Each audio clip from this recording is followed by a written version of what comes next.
Magsasalin nga pala ako ng mantika, guys. Refill na lang ang ino-order ko kasi mahal pagka may lalagyan pa na bote yung bibiling ko mantika. Ibibili ko ng dalawang isasalin, isang litro, isang ganyan.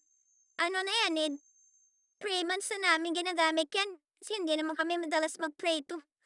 Mas gusto pa namin yung hindi preto ulam madalas. Di na preto eh. Kasi pag nagluto kami ng wala, isang putahe na may sabaw-sabaw, ay tagal namin inuulam yun. Siguro 3 araw. Oh, matagal no. Pero yung 3 months din, matipid na yan.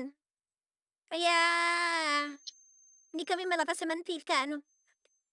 Tsaka hindi rin kami nagpiprito ng mga ma-oily masyado. Sa egg nga eh, konti lang nilalagay ko eh. Kaso dumidikit sa kawali, ano. Kahit non-stick yung ano ko kasi luma na. Palitin na yun.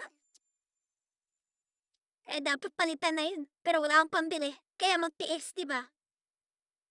O, sa